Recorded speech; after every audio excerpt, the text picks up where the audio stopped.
नमस्कार मित्रों, स्वागत करता हूं आपका हमारे JVNCIB म्युनिसिपल के इस चैनल में। दोस्तों ये हमारा डे 7 है हमारे MCQ सीरीज़ का। हम लोग डेली MCQs को डिस्कस कर रहे हैं। इससे पहले कि 6 डेज़ का MCQ सीरीज़ बन चुका है। यदि आप उसका वीडियोस देखना चाह रहे हैं तो आप डिस्क्रिप्शन सेक्शन में जाकर देख सकते हैं। चलिए सबसे पहले PBB के यूनिट 7 के MCQs को डिस्कस करते हैं।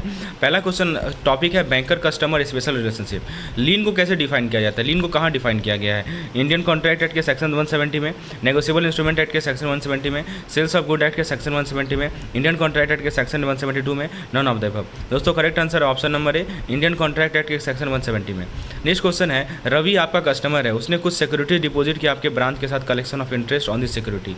उसका NPA लोन अकाउंट है और दोस्तों आप जो है इस सिक्योरिटी का यूज करना चाह रहे हैं इस लोन के एडजस्टमेंट के लिए। तो banker general lien can be exercise only when. ये देखिए एक केस स्टडी है कि रवि ने आपके कुछ अमाउंट डिपॉजिट किया था सिक्योरिटीज़ आपके ब्रांच के साथ इंटरेस्ट कलेक्शन के लिए इन सभी सिक्योरिटीज़ पे। उसका एक NPA लोन अकाउंट है और वो जो है इस सिक्योरिटी को यूज करना चाह रहा है इन लोन को एडजस्टमेंट के लिए।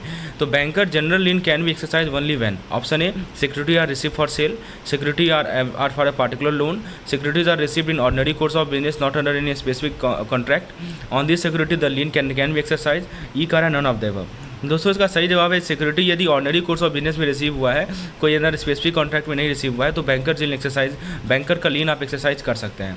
दोस्तों under the lien holders right is. Lien के अंदर लीन होल्डर का क्या राइट है? ऑप्शन ए, सिक्योरिटी को सेल बेचा जाए नोटिस देकर, सिक्योरिटी को रिटेन किया जाए जब तक लोन फुल रिपे ना हो जाए, ownership of the security is transfer to the bank, both the ownership and position remain with the bank, none of the above. बताइए लीन के केस में लीन होल्डर का राइट क्या है? दोस्तों पहले आप खुद से आंसर दीजिए फिर मेरे एक्सप्लेनेशन को देखिए। तो दोस्तों लीन के केस में लीन होल्डर का राइट क्या है कि वो सिक्योरिटी को रिटेन करेगा जब तक लोन का रिपेमेंट फुल ना हो जाए। नेक्स्ट क्वेश्चन है, एक बैंकर का फॉलोइंग सिक्योरिटी है उसके पास, इनमें से कौन सा सिक्योरिटीज़ जो है बैंकर लीन से सब्जेक्टेड नहीं होगा? ऑप्शन ए है security receive for sale, option B है security deposit upon a particular trust although the trust fail, option C है securities left in bankers hand after an advance against them has been at decline, option D है all of this. तो एक banker का दोस्तों कुछ securities दे रखा है, इनमें से कौन सा सिक्योरिटीज़ जो है बैंकर लीन से सब्जेक्टेड नहीं होगा ये पूछा जा रहा है। बताइए दोस्तों आंसर है इसका ऑल ऑफ दिस, यानी जो भी सिक्योरिटी सेल के लिए रिसीव हुआ है, जो भी सिक्योरिटी डिपॉजिट हुआ है एक पार्टिकुलर ट्रस्ट के लिए, ठीक है, ट्रस्ट फेल कर गया, जो भी सिक्योरिटीज बैंकर्स के हैंड में है, ठीक है, after an advance against has been decline, तो ये सारा सिक्योरिटीज दोस्तों जनरल लीन के अंदर नहीं फॉल करता है। Correct answer is option number D. Next question है कि in case the charge negative lien has been created on the asset of a limited company, तो क्या होगा? मान लीजिए कि नेगेटिव लीन क्रिएट हुआ है दोस्तों किसी लिमिटेड कंपनी के एसेट पे, तो फिर उस केस में क्या होगा? पहला है कि चार्ज का रजिस्ट्रेशन जरूरी है under section 130 of the companies act. Second कह रहा है कि section 125 of the companies act के अंदर रजिस्ट्रेशन जरूरी है। सी कह रहा है कि रजिस्ट्रेशन की रिक्वायरमेंट नहीं है।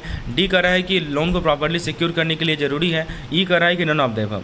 तो दोस्तों यहाँ पे सही आंसर है इसका ऑप्शन नंबर सी, रजिस्ट्रेशन की रिक्वायरमेंट नहीं है। तो in case the charge negative lien has been created on the asset of limited company then registration is not required. Next question है दोस्तों, एक बैंक एक गार्डनेसी ऑर्डर रिसीव करता है सेविंग बैंक अकाउंट पे मिस्टर राम का 10:50 सुबह में, जो जिसने डिपॉजिट किया 5,000 रुपया 12:10 पे।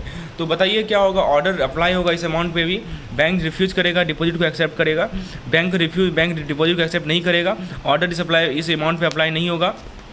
ऑर्डर तभी अप्लाई होगा जब कोर्ट इसे इन्फॉर्म किया है, ऑर्डर अप्लाई होगा यदि कोर्ट डिक्लेयर करता है। करेक्ट आंसर है ऑप्शन नंबर सी, इस अमाउंट पे दोस्तों ऑर्डर अप्लाई नहीं होगा, ठीक है। तो ऑर्डर के सर्विस के बाद जो है ये अमाउंट डिपॉजिट हुआ है। ओके, नाउ नेक्स्ट क्वेश्चन है कि बैंक जो है एक FDR को पोजीशन में ले लिया मार्जिन मनी के लिए, कुछ क्रेडिट फैसिलिटी के लिए, और फिर मेंशन किया इसको अपने बुक में।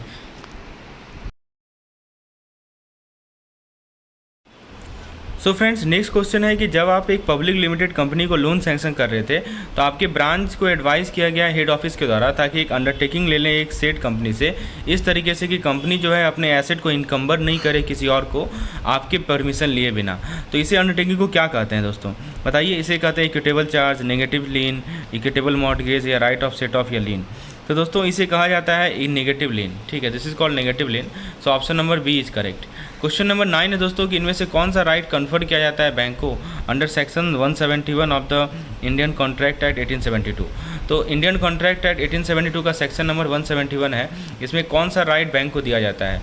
पहला है a particular lien giving right to sell good, a particular lien giving right to retain good, a banker general lien with the right to purchase or sell goods, a banker general lien with the right to purchase but not the sell goods, option E करा right to set off. दोस्तों section 171 of Indian contract act 1872 में bank को right दिया जाता है option number C, यानी banker general lien with the right to possess और sell good. इसी प्रकार से देख सकते हैं दोस्तों कि हमारे पास लगभग सभी एमसीक्यू के मैकमिलन बुक के हर एक लाइन से एमसीक्यूज मैंने फ्रेम किया है और आपको मैं प्रोवाइड करता हूँ। यदि आप इस तरह के एमसीक्यूज पीडीएफ चाहते हैं तो हमें व्हाट्सएप कर सकते हैं, इस नंबर पर डिटेल जानकारी प्राप्त कर सकते हैं। So friends, now let's revise our RBWM unit number 7 MCQ portion which is based on credit scoring। पहला क्वेश्चन आपके स्क्रीन पर है, mistake in credit scoring which among these is not correct? Confusion of name, human input error, exchange conversation, identity theft. तो दोस्तों mistake in credit scoring कहाँ हो सकता है? तो एक्सचेंज कन्वर्सेशन में, एक्सचेंज कन्वर्जन में मिस्टेक हो सकता है क्रेडिट स्कोरिंग में, तो ऑप्शन नंबर सी करेक्ट है। Credit scoring model are based on the dash of applicant. तो क्रेडिट स्कोरिंग मॉडल किस पे बेस्ड होता है? पहला है default on previous credit transaction, payment behaviour, payment history, previous searches enquiries, annual income. Option A करा है 1 and 3, बी करा है 2 and 3, सी करा है 2, 3 and 4, डी करा है 1, 2 and 3।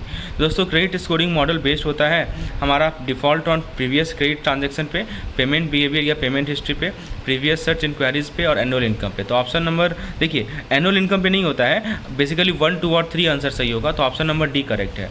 नेक्स्ट क्वेश्चन है दोस्तों कि जो कॉमन मिस्टेक होता है क्रेडिट स्कोरिंग में वो किस कारण से होता है?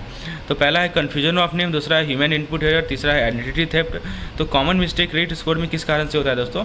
ए करा है 1 ओनली, बी करा है 1 and 2 ओनली, सी करा है 2 and 3 ओनली, डी करा है 1, 2 and 3 ओनली। तो दोस्तों जो मोस्ट कॉमन मिस्टेक होता है क्रेडिट स्कोरिंग में वो तीनों के कारण से हो सकता है, name confusion, human input error और identity theft. Option number D is correct. Next question है कि इनमें से कौन सा क्रेडिट इन्फॉर्मेशन कंपनी नहीं है जो कि आरबीआई के द्वारा अप्रूव्ड है? ऑप्शन ए क्रिसिल, बी है एक्सपेरियन, सी है इक्विफैक्स और डी है सिविल। तो इनमें से कौन सा क्रेडिट इन्फॉर्मेशन कंपनी नहीं है जो कि आरबीआई के द्वारा अप्रूव किया गया है, ये बताना है आपको। तो बताइए दोस्तों क्रिसिल, एक्सपेरियन, इक्विफैक्स, सिविल कौन सा नहीं है? दोस्तों इसका सही जवाब है क्रिसिल। एक्सपेरियन, इक्विफैक्स और सिविल जो है ये सब अप्रूव्ड है, लेकिन क्रिसिल अप्रूव नहीं है। नेक्स्ट क्वेश्चन है कि इनमें से कौन सा parameter credit information company normally higher weightage देती है? New credit, length of credit history, amount on payment history. तो इनमें से कौन सा पैरामीटर को credit information company higher weightage देती है? करेक्ट आंसर है दोस्तों पेमेंट हिस्ट्री को।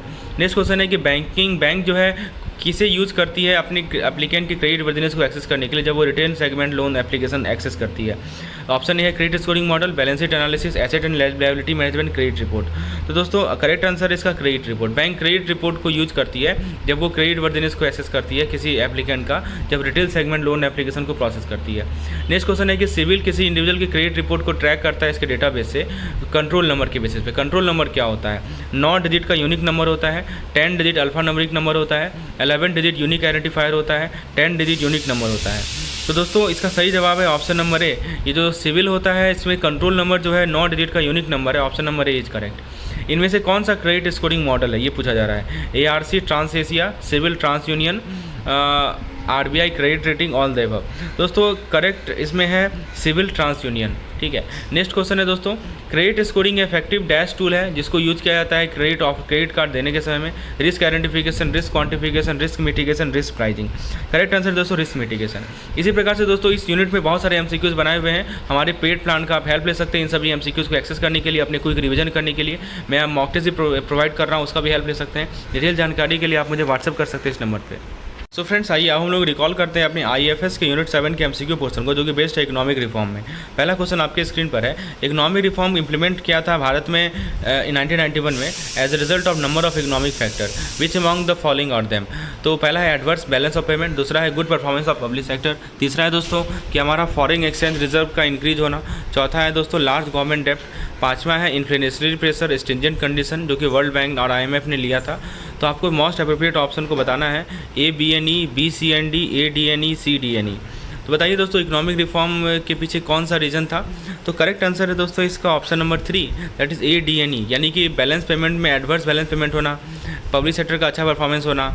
और दोस्तों करेक्ट है हमारा ये, देखिए सबसे पहला है कि बैलेंस पेमेंट एडवर्स था, गवर्नमेंट डेट बहुत बढ़ गया था, इन्फ्लेशन का प्रेशर था और स्ट्रिंजेंट कंडीशन था जो कि वर्ल्ड बैंक ने लिया था, इस कारण से हुआ था। नेक्स्ट क्वेश्चन है दोस्तों कि कैमल्स में C का फुल फॉर्म क्या है? Consolidation, consortium, capital, channel. Correct answer है दोस्तों कैपिटल।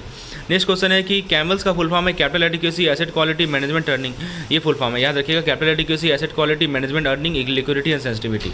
नेक्स्ट क्वेश्चन है कि एज पर प्रूडेंशियल नॉर्म्स जो नॉन परफॉर्मिंग एसेट है उसको क्लासिफाई किया जाता है किस कैटेगरी में? ऑप्शन ए है 4, ऑप्शन बी है 3, ऑप्शन सी है 5, ऑप्शन डी है 2। करेक्ट आंसर है दोस्तों इसका ऑप्शन 3। प्रूडेंशियल के नॉर्म्स के अनुसार जो एनपीए होता है उसको क्लासिफाई किया जाता है दोस्तों 3 कैटेगरी में, option number B is correct.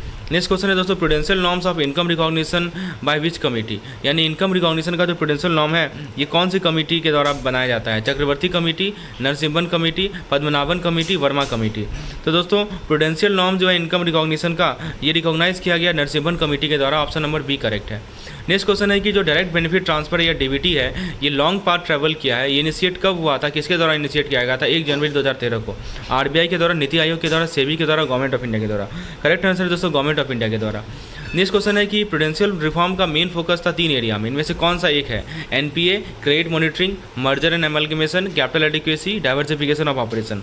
तो दोस्तों याद रखिएगा इसका सही जवाब है एनपीए। पहला तो एनपीए है, उसके बाद दोस्तों कैपिटल एडिक्वेसी है, उसके बाद है दोस्तों diversification of operation. So 1, 4 and 5। Next question है कि जो नया इकोनॉमिक रिफॉर्म है इसका मतलब होता है जो हमारा न्यू लिबरल पॉलिसी है जो कि इंडियन गवर्नमेंट ने 1991 में लाया था। इसके 3 मेन पिलर थे, इसका नाम था एलपीजी। तो दोस्तों ये रिफॉर्म क्या है कंप्लीट किया? ऑप्शन ए कर रहा है लोअर इकोनॉमिक ग्रोथ, बी कर रहा है हायर इन्फ्लेशन, सी कर रहा है maximise the current account deficit और डी कर रहा है address balance of payment issue.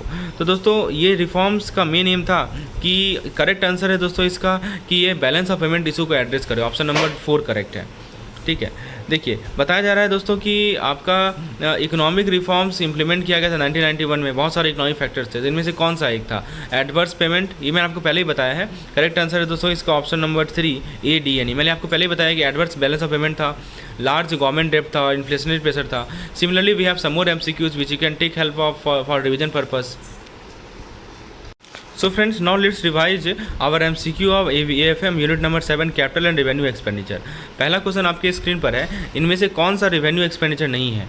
Correct नहीं है रेवेन्यू एक्सपेंडिचर बारे में। पहला है कि it is own in profit and loss account, it is the benefit is available for long period, the expenditure is for working capital and maintaining the fix asset, the amount spend is relatively small. दोस्तों correct है option number B correct नहीं है कि इसका जो benefit होता है दोस्तों ये शॉर्ट पीरियड के लिए होता है, जैसे 1 साल के लिए। नेक्स्ट क्वेश्चन है कि जो एक्सपेंडिचर जिसके लिए पेमेंट जो है किया गया हो या जिसका लायबिलिटी इनकर हुआ हो लेकिन इसे फॉरवर्ड कैरी किया जा रहा हो, ये जम्पशन पे कि बेनिफिट जो है बहुत सालों तक अवेलेबल रहेगा, इसे क्या कहते हैं? Recurring expenditure, deferred revenue expenditure, capital expenditure. तो दोस्तों इसे कहते हैं हम लोग deferred revenue expenditure, option number B correct है।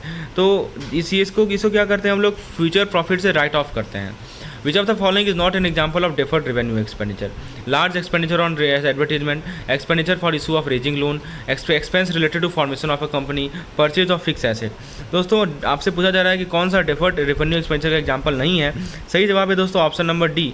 ये देखिए यहाँ पे जितने भी एक्सपेंस लिखे गए हैं ऑप्शन ए से सी तक, ये दोस्तों डेफर्ड रेवेन्यू एक्सपेंडिचर के एग्जाम्पल में है, लेकिन दोस्तों ऑप्शन डी है कि परचेज ऑफ फिक्स एसेट, ये हमारा कैपिटल एक्सपेंडिचर है। नेक्स्ट क्वेश्चन है कि आप बिजनेस का रिसिप्ट जो कि नॉर्मल कोर्स ऑफ बिजनेस में राइज नहीं होता है लेकिन ये अनयूजुअल नेचर का, इसे क्या कहते हैं? Revenue receipt, capital receipt, deferred receipt, non of the above. तो दोस्तों इसे कहा जाता है, ऐसे रिसिप्ट को कैपिटल रिसिप्ट कहा जाता है। इसके अंदर दोस्तों capital issue, debenture, loan, term loan, ये सभी का अमाउंट आता है। नेक्स्ट क्वेश्चन है कि इनमें से कौन सा रेवेन्यू रिसिप्ट का पार्ट नहीं है?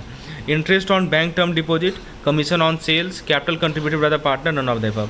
तो दोस्तों याद रखिएगा कि जो कैपिटल पार्टनर ने कंट्रीब्यूट किया है वो कैपिटल रिसीट होता है, लेकिन बाकी जो है वो रेवेन्यू रिसीट है। नेक्स्ट क्वेश्चन है कि इनमें से कौन सा कैपिटल रिसीट नहीं है? Share capital, share premium, trade creditor, debenture. दोस्तों जो ट्रेड क्रेडिटर होता है ना वो हमारा रेवेन्यू रिसीट होता है, ये रेकरिंग बेसिस पे अवेलेबल होता है, ये कैपिटल रिसीट नहीं है।